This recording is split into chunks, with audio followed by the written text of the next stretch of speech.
Assalamualaikum warahmatullahi wabarakatuh. Kami dari kelompok 6 akan mempresentasikan tentang hasil laporan kami, yaitu berdasarkan bisnis catering Butomo.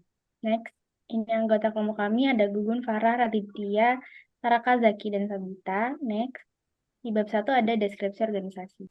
Deskripsi perusahaan. Catering Butomo adalah sebuah perusahaan di bidang food and beverage yang berfokus menjadi layanan catering yang mengedepankan kualitas, rasa yang konsisten, dan pelayanan yang prima. Tujuan utamanya yaitu memberikan pelayanan yang baik dengan mengutamakan kualitas. Motonya yaitu Feel the Real Brand. Visinya yaitu menjadi penyedia jasa catering dan bakery yang terdepan dengan mementingkan kualitas, pelayanan, dan rasa yang akan menjadi pilihan utama masyarakat di Pamekasan.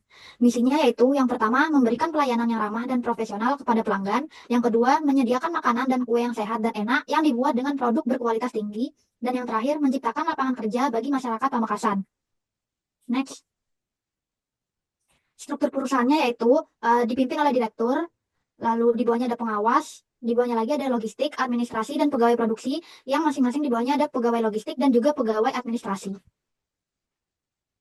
Berikutnya yaitu bab 2, itu proses bisnis dalam perusahaan. Next. Untuk proses yang pertama ada proses perekrutan pegawai. Yang pelakunya ada pengawas, administrasi, direktur, dan calon pegawai itu sendiri. Lalu di sini ada BPMN proses perekrutan pegawai yang sebelum direvisi. Yang pertama yaitu perekrutan dimulai, lalu di sini ada pembuatan iklan, lalu meminta persetujuan iklan ke direktur. Lalu jika iklan tidak disetujui, maka akan adanya revisi pembuatan iklan, lalu masuk lagi ke proses awal pembuatan iklan. Lalu jika iklan disetujui, akan masuk ke penyebaran iklan, lalu ada pengecekan berkas calon pegawai oleh administrasi. Jika berkas calon pegawai ini sesuai, maka akan masuk ke wawancara pegawai. Jika tidak sesuai, maka seleksi berkas calon pegawai ini tidak diloloskan dan masuk ke akhir dari proses, yaitu pegawai tidak lolos. Lalu lanjut di wawancara pegawai. Jika wawancara ini sesuai dengan kriteria, maka pegawai yang lolos akan direkap, lalu diumumkan penerimaannya. Jika tidak sesuai, maka calon pegawai tidak lolos tahap wawancara dan tidak lolos. Lalu lanjut setelah umumkan penerimaan, ada proses dengan direktur, yaitu adanya pembuatan kontrak dengan pegawai baru. Di sini ada output bekas kontrak nominal gaji.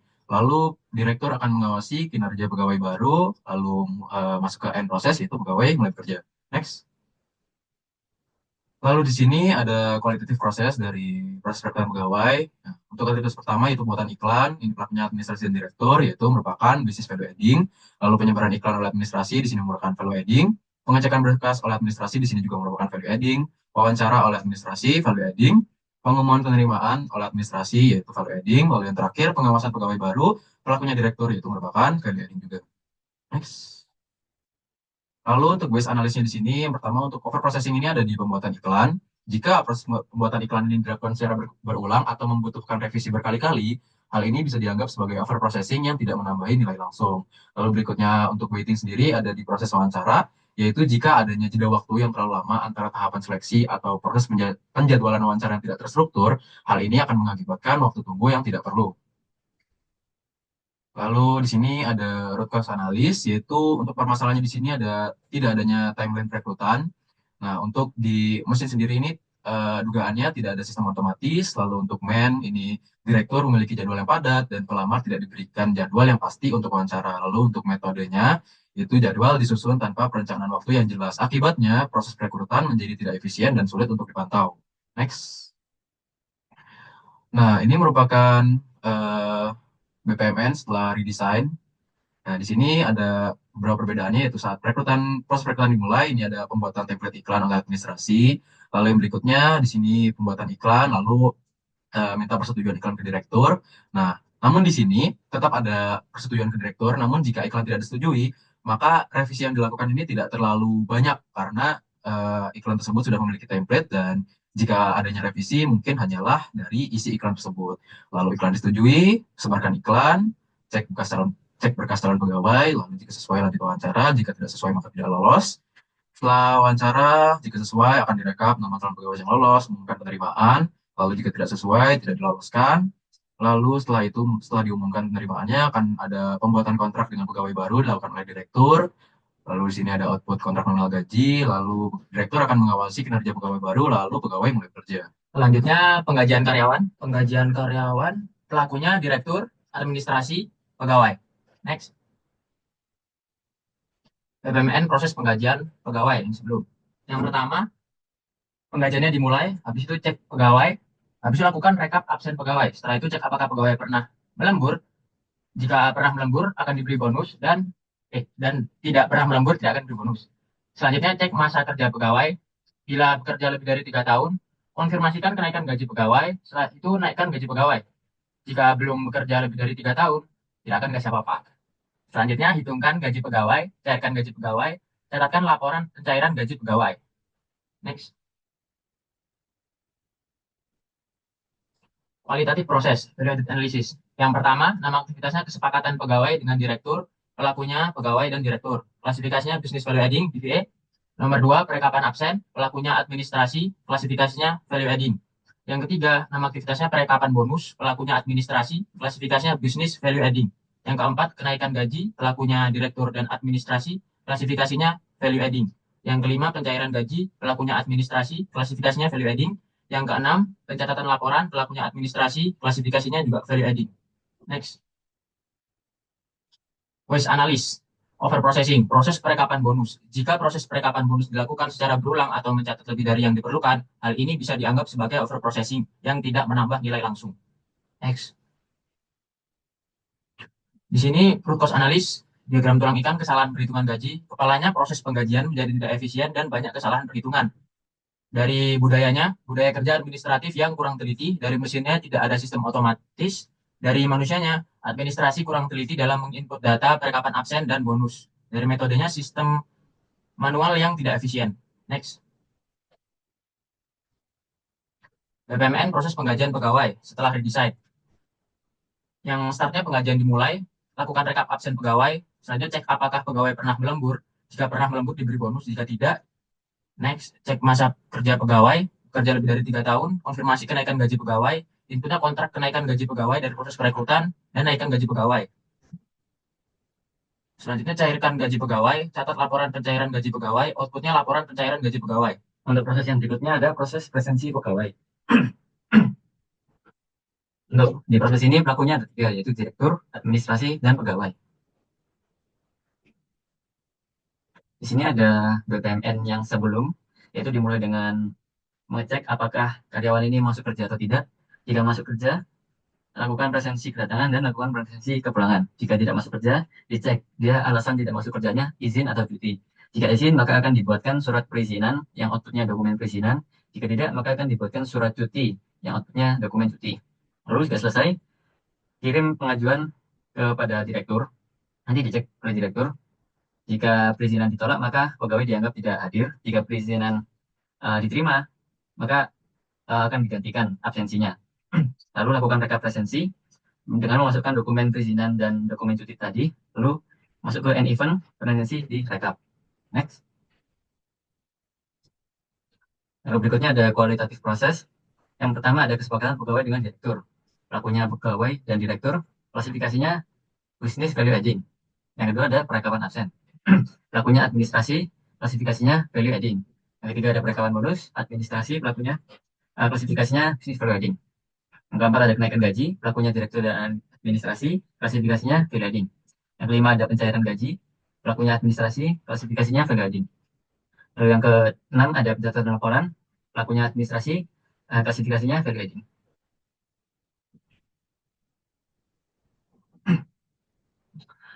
Lalu ada waste analysis, yaitu yang pertama overprocessing, proses perekapan bonus. Jika proses perekapan bonus dilakukan secara berulang atau mencatat lebih dari yang diperlukan, hal ini bisa dianggap sebagai overprocessing yang tidak menambah nilai langsung. Next. Lalu di sini ada root cause analysis. Problemnya adalah kesalahan dalam perhitungan absen. Di sini measurement-nya kesalahan dalam rekap. Man-nya pegawai lupa presensi atau administrasi salah merekap. Metodenya perekapan dilakukan secara manual. Machine tidak ada sistem otomatis yang mengakibatkan kesalahan perhitungan dan pemborosan waktu. Next. Lalu di sini ada BPMN redesign yang sudah didesain ulang atau diperbaiki. Yaitu dimulai dengan melihat karyawan masuk kerja atau tidak, Jika masuk, maka karyawan akan melakukan presensi kedatangan dan lakukan presensi kepulangan. Jika tidak masuk, dicek alasan tidak masuknya, izin atau cuti. Jika izin, maka akan dibuatkan surat perizinan dan outputnya adalah dokumen perizinan. Jika cuti, maka akan dibuatkan surat cuti dan outputnya dokumen cuti. Setelah itu, dokumen tersebut akan dikirimkan kepada direktur untuk ditanyakan persetujuannya. Jika disetujui, jika ditolak, maka pegawai dianggap tidak hadir atau tidak memiliki alasan izin. Nah, jika disetujui, maka akan dimasukkan kepada perekapan saat melakukan rekap presensi pegawai. Nah, setelah itu presensi direkap. Untuk selanjutnya ada training pegawai. Di mana training pegawai ini dilakukan oleh direktur administrasi dan pegawai baru. Dan ini adalah BPMN proses training pegawai sebelum direvisi. Pertama, training dilaksanakan, kemudian laksanakan training. Ketika training ini dilaksanakan oleh internal, maka direktur ini mengajarkan ilmu kepada pegawai, kemudian pegawai mengimplementasikan ilmu. Kemudian setelah ilmu diimplementasikan, evaluasi ilmu dilakukan oleh direktur, kemudian proses training internal selesai. Kalau training dilaksanakan oleh pihak eksternal, maka pihak eksternal tersebut mengirim undangan yang diterima oleh administrasi. Kemudian administrasi dan direktur membahas undangan tersebut. Kemudian ketika undangannya ditolak, maka tidak akan dilaksanakan training eksternal. Ketika undangannya diterima, maka administrasi akan mengonfirmasi kehadiran, kemudian memilih pegawai. Di sini ada surat dispensasi untuk pegawai, kemudian pegawai mengimplementasikan ilmu yang didapat dari pihak eksternal. Kemudian direktur mengevaluasi ilmu dan training pegawai selesai. Next. Sini kualitatif prosesnya. Yang pertama ada pengajaran teknik-teknik dan penggunaan alat yang dibutuhkan oleh direktur dan pegawai baru. Klasifikasinya sebagai business value adding. Kemudian ada pengimplementasian ilmu dari direktur yang dilakukan oleh direktur dan pegawai baru. Klasifikasinya sebagai business value adding. Kemudian ada kedatangan undangan baking atau cooking demo yang dilakukan oleh direktur. Di sini diklasifikasikan sebagai non value adding. Kemudian ada pembahasan undangan yang dilakukan oleh direktur dan pengawas sebagai business value adding. Kemudian ada pemilihan perwakilan oleh direktur dan pengawas yang diklasifikasikan sebagai business value adding. Kemudian ada keberangkatan yang dilakukan oleh pegawai dan pengawas yang diklasifikasikan sebagai non value adding. Kemudian ada pengimplementasian ilmu dari baking atau cooking demo oleh pegawai yang diklasifikasikan sebagai business value adding. Kemudian ada evaluasi resep oleh direktur dan pengawas yang diklasifikasikan sebagai business value adding. Tugas analisnya di sini pada training ada over processing, yaitu di mana evaluasi ilmu dari direktur. Kemudian upaya perbaikannya adalah retain, di mana aktivitas ini diubah karena proses tersebut memerlukan banyak waktu dan boros bahan baku. Seharusnya evaluasi ilmu dari direktur dilakukan hanya sekali.